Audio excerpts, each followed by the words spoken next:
Elijah, happy to hear Neff is doing better. I know there's some stuff you can't talk about, but what's going on with Elijah right now? He's man, he's doing good. Like that first, the first couple hours, um, it's like, damn, wait, what's going on? Because I'm up, right? I'm up at 4:30 working out, and every time I wake up, I look on my app to see where he's at because he has the Cybertruck, so I can see exactly where he's at. He usually what happens is he's usually at the gym, come home, sleeps for about an hour, then I got to wake him up and then take Alani his brother to school, right? So that's been the routine. So I'm looking, okay, he's at the gym, okay, cool. So working out, then Hermione called his sister, is like, did you hear? Like, nah, your son got in an accident. But at the gym? Like, no, he was driving, driving home, got in a car accident. I'm like, no, his car is at the gym. And she's like, boy, he's at the hospital. We're heading there now. So I'm like, oh shit, okay. So because she's never up that early any goddamn way. So the fact that she's Hmm. hitting me, I'm like, okay, maybe. So I just put my clothes on. I said, give me the address. Went straight there, and sure enough, I'm like, what the? So I go back to the car, like, so, once, talk to the doctors and they're like, this is what happened. So, me, I'm checking anything broke. The first thing is anything broken, right? Head. It was like, so far it doesn't look like, anything is physically, from the outside, structurally wrong. We don't think he hit his head. Um, a couple scratches on him, right? And I'm thinking, okay, maybe he got pulled out, rolling on the ground. And it was like, yeah, smoke, in his lungs. So I'm like, okay, all right. It could have been worse. Absolutely. So from there it's like, all right, what's going on? There's nothing I can do now because now I need to check the scene. Where's the scene? Who helped him and get out of the car? So now I'm doing all of that. Went to go see his car's not there, so I went to the address, and seeing this, knocked on the people's door, put a note on there, just trying to fill in all the pieces of what happened, why I didn't get alerted. But uh, long story short is the car malfunctioned on them. Control the steering wheel went limp and ran right into a tree. But like once he got his personality back, which is once they took the drugs out of him, right? Um, our jokes came back and like, man, Hmm. boy, you almost went extra crispy on me, man. Right? You almost went extra crispy, Because dog. you said that, so those windows are bulletproof. He couldn't break the He window, couldn't break the window. And so he was stuck in a car that was on fire. yeah, and I had to, I have his phone. I had his phone, got his phone. So I seen that, when people are like, oh, he fell asleep. I'm looking at, he's on the phone, right? He's on the phone with 911. I'm trying to get that call. He was on the phone with them for 10 minutes. So I know he was at least in the car for 10 minutes, Mm. right? And it's, once he started, talking and, doing all that, just realized he couldn't break the window, start doing all the back search on the car.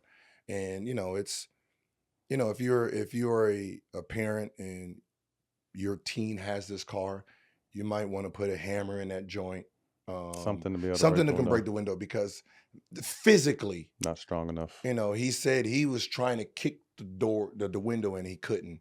And I said, I told him, I said, man, I'm gonna just be honest with you, because when he got home, we had flowers for him, and I gave him that speech. I said, listen, you're a lucky one to see this. Hmm.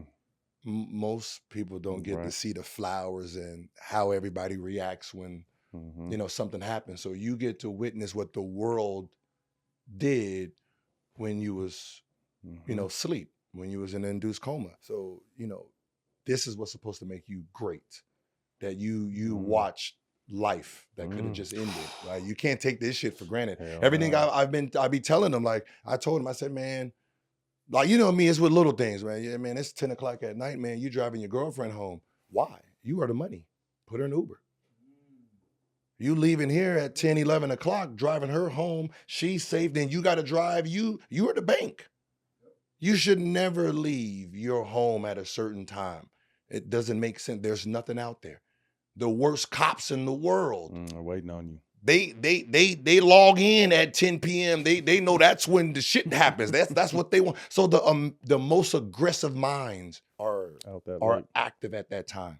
They can't tell the difference between Right. who you are when they pull you over. So don't even put yourselves in the situations, right? So we have them talks, but sometimes They don't kids register are all until hard real headed, shit hits. and I'm like, I said, hopefully one day the example that wakes you up doesn't hurt you physically, emotional enough where you can't succeed, right? So one thing that he wrote that kind of like made me tear up was when he got conscious, and he got the right, and he wrote, "Does my dad know?" Right? They're like, damn, you know what I mean? So and then when they was like, "He's up, he's looking for you," because I was at home. And then, he was like, well, "Where's my dad?" And then when I came in, and he gave me that "I'm sorry" look, and I'm like, just Come like, on, bro. "You good? Yeah. Don't worry about it." It's you a lucky one. So when he seen the flowers and stuff, and I'm like, man, people don't get to see what the world, the whole neighborhood, people that I didn't even know in the neighborhood, Right. they used to dropping flowers off into it. And I'm like, man, like, all these people. And then he wrote like, "I want to meet the people who saved me." So it's one of them things that like, now you just got to really tap into your ability, because the whole world is praying for It's you. over now. I mean, he's already a great kid. I mean, And I said, that's what he's saved you. I such a said, good kid, down being to a good earth, with human. just a good. The funniest shit when the twins came home, because they kept going to the hospital. "Dad, you'll never guess." Like, what happened? How's Elijah? He's doing better. Auntie Lala and Gil like sat by each other and they talked and they got along. Yeah. I was like, it's kind of hard to hold the anger, bro. It's like, you know what I mean? Like, I still can't be petty around this. Right. But there's one thing I do. I'm gonna give her credit. And it's so funny. He asked me, what was it like? And I said, around his mom. Yeah. And I said, the reason I left the hospital, because I knew you was in good hands.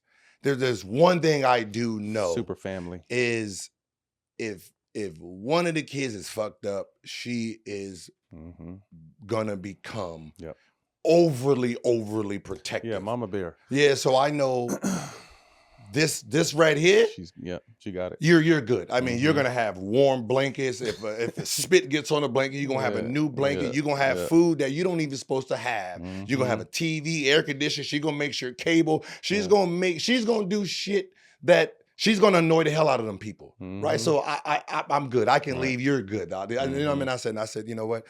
She did her job, man. You can be proud, that, when we go through things in life, we don't really know who's going to be there. You're right. And I said, that's one person that you can say was by your side the whole time. Shout out Laura, and he'll be back on the court this week working out for the first time. Yeah. He's starting to ramp it up, because I tell him, when you get a little smoke in your lungs, you got to still get him out of there. Just tell him to come talk to Uncle Matt. I'll tell him how to get the smoke out of his lungs. Right, so but it's the karma for him, where the karma worked in his favor this time. But it's so eye-opening, not to cut you off, but it's just like, when I heard, it's just like in the snap of fingers, shit could be. And I said, everything happened for a reason, and you survived this because you are a good human. Absolutely. You open doors for people. Like, if he was in his room, he's shaking everybody's hand. Super polite, super right? down He gonna to shake earth. Everybody. He don't give a fuck what you do. Zero ego. Right? Just a He cool gonna shake kid, your hand. man. And I said, man, the fact that you hit the fire hydrant first, that slowed the car down. It kept you from hitting that tree head on. The water, right? Once it caught on fire, the water is keeping the car cool from your ass burning up in there. And the fact that you had the window cracked just this much to get some smoke out. And it helped people pull the window because they couldn't break it. So all of those things that aligned saved your life, and that was because of who you are. Well, we love you, bro. Get better. Looking forward to seeing you back on the court.